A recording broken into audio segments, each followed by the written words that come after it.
Hello friends good morning केमिति अछंती समस्ते आशा करूँ समस्ते बहुत भलरे थिबे मु भी बहुत भल ही अच्छी तो चलतु आज वीडियो स्टार्ट करवा मु बहुत दिन पर गोटे ब्लॉग करी तो आज वीडियो मु सकाळु सकाळु ही स्टार्ट करी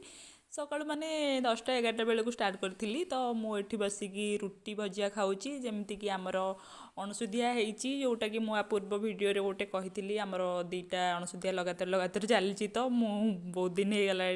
तो साधा साधा ही खिया चली भात तो खिया होनी दिन संध्या बेले ही भात खाऊँ गोटे थर खाଇବା ତ ସରିଗଲା ଏବେ ଆଉ କ'ଣ କରିବି ବସିକି କିଛି କାମ ହିଁ ନାହିଁ ଯେହେତୁ ଏବେ ଆମର ଗୋଟେ ପରେ ଗୋଟେ ଅଣସୁଧିଆ ହେବାକୁ ଧୁଆଧୁଇ କାମ ବାସ୍ ଯେଉଁଦିନ ଘିଅ ଖିଆ ହେଲା ସେଇଦିନ ହିଁ ଆଉ ଗୋଟେ ଅଣସୁଧିଆ ହେଇଗଲା ତ ଧୁଆଧୁଇ ବି କିଛି ଆଉ କରିବାର ନାହିଁ ଫାଷ୍ଟ ଥରରେ ହିଁ ଯାହା କାମ ସରିଯାଇଥିଲା ଖାଇସାରିଲା ପରେ ତ ଶୀତ ଲାଗୁଛି ଆସିକି ମୁଁ ଟିକେ ସମୟ ବାହାରେ ବସି ପଡ଼ିଆ ଟାଇମ୍ ବି ହେଇଗଲାଣି ଲେଟ୍ ହେଲେ ଆଜି ଆମ ମିସ୍ତ୍ରୀ କ'ଣ ଆସିନାହାନ୍ତି ଆସୁଥିଲେ ଆମର କାଠ କାମ ଚାଲିଥିଲା ଯେହେତୁ ମିସ୍ତ୍ରୀ ସବୁଦିନ ଆସୁଥିଲେ ସେମାନେ ଆସିଲେ ତାଙ୍କ ପାଇଁ ଟିକେ ଖାଇବା ପିଇବା ତିଆରି କରିବାରେ ଟାଇମ୍ ଯାଏ ହେରି ଯେହେତୁ ଦିନ ସାରା କାମ କରୁଛନ୍ତି ତ ଖାଇବା ପିଇବା କରନ୍ତି ହେଲେ ଆଜି ତ କ'ଣ କେହି ଆସିନାହାନ୍ତି ଆସିବେ କି ନାହିଁ ଠିକ୍ ନାହିଁ ବାପା କ'ଣ ଫୋନ୍ କରିଥିଲେ ଲେଟ୍ରେ ଆସିବେ କହିଥିଲେ ହେଲେ ଆସିବେ କି ନାହିଁ ତାଙ୍କର ଠିକ୍ ନାହିଁ ସେ ଦିନେ କହିକି ଆସିବେନି ଏମିତି ହିଁ କରନ୍ତି କାମ ଗୁଡ଼ାକ ଏତିକି ଏତିକି ହିଁ କରିଛନ୍ତି ଏବେ 2 ଦିନ ଆସିଥିଲେ ଚେୟାରଗୁଡ଼ା ଅଧା ଅଧି କରିଛନ୍ତି ଆଉ କେଉଁଦିନ ଆସିବେ ଜଣେ ନାହିଁ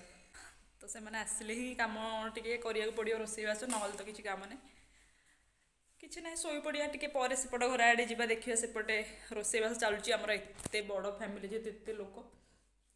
ସେପଟେ ତ ରୋଷେଇବାସ ପୁରା ଚାଲିଛି ଗୋଟେ ଟାଇମ୍ ଖିଆ ହେବ ହେଲେ ବି ରୋଷେଇ ହେଉଛି ଏତେ ଲୋକ ଯେହେତୁ 50-60 ଲୋକ ଗୋଟେ ଘରେ ଗୋଟେ ଏକଭୁକ୍ତିଆ ଖାଇବା ପାଇଁ 50-60 ଲୋକ ତ ଶୋଇପଡ଼ିବା ମୋ ଫେଭରେଟ୍ କର୍ପୁର ମୋତେ ଯାହାର ବାସ୍ନା ବହୁତ ଭଲ ଲାଗେ ଆଗରୁ ମୋ ଆଲମାରି ରହୁଥିଲା ଏବେ ମୋ ବେଡ଼୍ରେ ପଡ଼ିକି ରହୁଛି କାହାକୁ ଭଲ ଲାଗେ ବାସ୍ନା କର୍ପୁରର କହିଲୁ ତ ଚାଲ ମୁଁ ଟିକେ ପରେ ସେପଟ ଘରକୁ ଯିବି ତ ଦେଖେଇବି ସେପଟ ଘରେ ଆମର ରୋଷେଇବାସ ଚାଲିଛି ଚାଲିବ ଷ୍ଟାର୍ଟ ହେବ ଆଉ ଟିକେ ପରେ ଏବେ ତ ଟାଇମ୍ ହେଇନି କିଛି ଗୋଟେ ବେଳକୁ ଷ୍ଟାର୍ଟ ହେଉଛି ରୋଷେଇ ଖାଇଲା ବେଳକୁ ତ ସନ୍ଧ୍ୟା ହେଉଛି ମୁଁ ସେପଟେ ଗଲେ ଭିଡ଼ିଓ କରିବି ସେବେ ଯାଇ ଟିକେ ସମୟ ଗଡ଼ି ପଡ଼ୁଛି ଇଏ ହେଉଛି ସୋନି ଦିଦି ମାନେ ମୁଁ ଟିକେ ସମୟ ଶୋଇଥିଲି ସୋନି ଦିଦି ସାଙ୍ଗେ ସାଙ୍ଗେ ଆସିଲା ତ ଆମେ ଟିକେ ସମୟ ତାପରେ ଉଠିକି ଆସିକି ମୁଁ ବାରିପଟେ ବସିକି ଗପିଲୁ ଏମିତି ଏବେ ଥଣ୍ଡା ଥଣ୍ଡା ଲାଗୁଛି ତ ବାରିପଟେ ଖରାରେ ଟିକେ ବସିବାକୁ ବହୁତ ଭଲ ଲାଗୁଛି ଟିକେ ସମୟ ବସିକି ଗପିଲା ପରେ ଆମେ ଯାଉଥିଲୁ ବଡ଼ ବୋଉ ଘରକୁ ମାନେ ଏଇଟା ଆମ ଘର ଆଉ ଜଷ୍ଟ ବାରିପଟକୁ ଆମ ଫ୍ରଣ୍ଟରେ ବଡ଼ ବୋଉ ଘର ଏଇଟା ତ ଆମେ ତାଙ୍କ ଘରଠିକି ଗଲୁ ସେଠି ଟିକେ ସମୟ ବସିକି କଥା ହେଉଥିଲୁ ବଡ଼ ବୋଉ ଏଠି କ'ଣ ରୋଷେଇବାସ କରୁଥିଲା ଆଉ ବଡ଼ ବୋଉର ଗୋଟେ କ୍ୟୁଟ୍ ବିଲେଇ ଅଛି ଯିଏକି ଖାଲି ମୋତେ ତ ଏମିତି ବିଲେଇ ଛୁଆ ଏତେ ଭଲ ଲାଗେନି ହେଲେ ସେ ବିଲେଇ ଖାଲି ଆସିକି ଉପରେ ଏମିତି ଚଢ଼ୁଥିବ ଉପରେ ଚଢ଼ୁଥିବ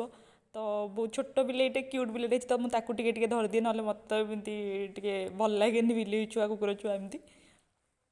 ତାପରେ ଆମେ ସେଠିକୁ ଆସି ସାରିଲା ପରେ ଟିକେ ସମୟ ବସିକି ଗପିଲା ପରେ ଆମେ ଚାଲିଲୁ ପୁରୁଣା ଘରକୁ ପୁରୁଣା ଘର ପଟେ ଯେଉଁପଟିକି ମୁଁ କହୁଥିଲି କି ଆମର ରୋଷେଇବାସ ଏକଭୁକ୍ତିଆ ପାଇଁ ରୋଷେଇ ଷ୍ଟାର୍ଟ ହେଇଯିବଣି ବୋଲି କିନ୍ତୁ ମୁଁ ଗଲାବେଳକୁ କିଛି ବି ଷ୍ଟାର୍ଟ ହେଇନଥିଲା ବାସ୍ ପରିବା କଟାକଟି ପାଇଁ ସମସ୍ତେ ରେଡ଼ି କରୁଥିଲେ ପରିବା ଏଠି ସବୁ ଥୁଆ ହେଇଯାଇଛି କଟା ହେବ ବୋଲି ଏଠି ସବୁ ଖୁଡ଼ିମାନେ ଆମର ବାହାରି ପଡ଼ିଲେଣି ପନିକି ଫନିକି ଧରିକି କାଟିବା ପାଇଁ ମୁଁ ବି ଟିକେ ବାହାରି ପଡ଼ିଲି ମୁଁ କହିଲି ମୋତେ ବି ଟିକେ ଦେଇଦିଅ ମୁଁ ବି ଟିକେ ପରିବା କଟାରେ ଲାଗିଯିବି ଆସିଛି ମାନେ କାହିଁ ଖାଲିଟାରେ ବସିବି କହିକି ମିଶିକି ଟିକେ ପରିବା କାଟିଲୁ ପରିବା ମାନେ ମୁଁ ଖାଲି ଟିକେ ଆଳୁ କାଟି ଦେଇକି ପଳେଇ ଆସିଲି କିଏ ବସିକି ପରିବା କାଟିବ ଏତେ ଲୋକ ଆମ ଘରେ ଯେ ଆମେ ମାନେ କାମ କରିବା କିଛି ଦରକାର ହିଁ ପଡ଼େନି ତ ଏକାଠିକି ସବୁ ହେଲା ବେଳେ ତ ଆମେ ମାନେ ଏମିତି ହିଁ ବୁଲୁଥାଉ ଏଇଟା ହେଉଛି ଆମ ପୁରୁଣା ଘର ପଟ ସେତେବେଳେ ସେଇ ଫ୍ରଣ୍ଟଟା ଦେଖାଯାଉଥିଲା ଏବେ ସବୁ ଘର ଫର ଭାଙ୍ଗିଗଲାଣି ସମସ୍ତେ ଅଲଗା ଅଲଗା ଘର କରିକି ଯିଏ ନୂଆ ନୂଆ ଘରକୁ ପଳେଇଲେଣି ତ ପୁରୁଣା ଘର ସବୁ ଏମିତି ଭାଙ୍ଗି ଭୁଙ୍ଗି ପଡ଼ିଛି ନହେଲେ ସେତେବେଳେ ବହୁତ ମଜା ହୁଏ ଯେତେବେଳେ ଆମରି ଘରେ ହିଁ ଏତେ ପିଲା କି ଖୁଦୁରୁକୁଣୀ ହେଲା ଯାହା ବି ହେଉ ପୁରା ମିଶିକି ଆମରି ଘରେ ହିଁ ପୂଜା ହୁଏ ଯେହେତୁ ପୁରା ମଜା ଲାଗେ ଏବେ ସମସ୍ତେ ଅଲଗା ଅଲଗା ହେଇକି ପଳେଇବାକୁ ଘର ସବୁ ଭାଙ୍ଗି ଭୁଙ୍ଗି ପଡ଼ିଛି ଇଏ ବି ଗୋଟେ ଦାଦାଙ୍କ ଝିଅ ଛୋଟଟେ ଆମ ଘରେ ପୁରା ମାନେ ଦାଦାଙ୍କ ଝିଅ ମାନେ ବଡ଼ ବାପାଙ୍କ ଝିଅ ମାନେ ଆମର ବାହାକି ତାଙ୍କ ପୁଅ ଝିଅ ବି ଆମ ଭଳି ହେଇଗଲେଣି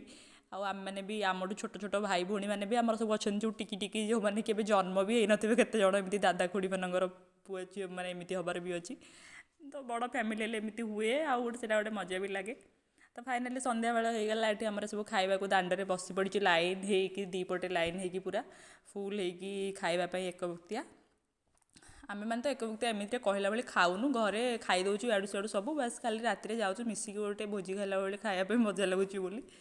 ତ ହେଲେ ବି ଖାଉଛୁ ଭାତ ତ ଖାଉନୁ ବାକି ଜଳଖିଆ ଫଳଖିଆ ତ ଦିନବେଳେ କିନ୍ତୁ ଖାଇଦେଉଛୁ ତାପରେ ରାତିରେ ଶ୍ରାବଣୀ ଆସିଥିଲା ହାରି ଶୋଇବା ପାଇଁ ଆମ ଘରକୁ, ଯେମିତିକି ସିଏ ହେଉଛି ଶ୍ରାବଣୀ ଆଉ ସେ ଶ୍ରାବଣୀର ସାଙ୍ଗ। ଆଉ ଝିଅମାନେ ତ ରାତିରେ ଏକାଠି ଶୋଇଲେ ତାଙ୍କର ଅଲଗା ମଜା ଚାଲିଥାଏ। ଆମର ଏଠି ସେମିତି ଚାଲିଛି ନେଲ୍ ପଲିସ୍ ଲଗାଲଗି, ନେଲ୍ ପଲିସ୍ ଲଗା, ତାପରେ ଅଧା ରାତି ଯାଏଁକେ ବସିକି ଲୁଡ଼ୋ ଖେଳ। ତ ଏମିତି କରିକି ମଜାମସ୍ତି କରିକି ଆମେ ଶୋଇଲୁ ଫାଇନାଲି। ତ ଆଜିର ଭିଡ଼ିଓକୁ ମୁଁ ଏଇଠି ଶେଷ କରୁଛି। ଯଦି ଆଜିର ଭିଡ଼ିଓ ଆପଣମାନଙ୍କୁ ଭଲ ଲାଗିଥିବ ତାହେଲେ ନିଶ୍ଚୟ ଲାଇକ୍ ସେୟାର କରିଦେବେ, ସବସ୍କ୍ରାଇବ୍ କରିଦେବେ ଯଦି ଚ୍ୟାନେଲରେ ଫାର୍ଷ୍ଟ ଟାଇମ୍ ଅଛନ୍ତି। ତ କମେଣ୍ଟ ବି କରିବେ ଭିଡ଼ିଓ ଆଜିର କେମିତି ଲାଗିଲା। ମୁଁ ବ୍ଲଗ୍ ବହୁତ ଦିନ ପରେ କରିଥିଲି, ତ ଏମିତି ଟାଇମ୍ ହେଉନି ଏକା ଏକା ଘରେ ସବୁ କାମ ସାରିକି ଭିଡ଼ିଓ କରିବା ପାଇଁ। ତ ଠିକ୍ ଅଛି, ମୁଁ ଭିଡ଼ିଓକୁ ଏଇଠି ସାରୁଛି। ଭିଡ଼ିଓ ଭଲ ଲାଗିଲେ like share subscribe. Bye bye, ଦେଖା ହେବ ନେକ୍ସଟ ଭିଡ଼ିଓରେ। ସେବେ ଯାଏ ନିଜର କେୟାର ନିଅନ୍ତୁ, ମୋ ଭିଡ଼ିଓ ଦେଖୁଥାନ୍ତୁ।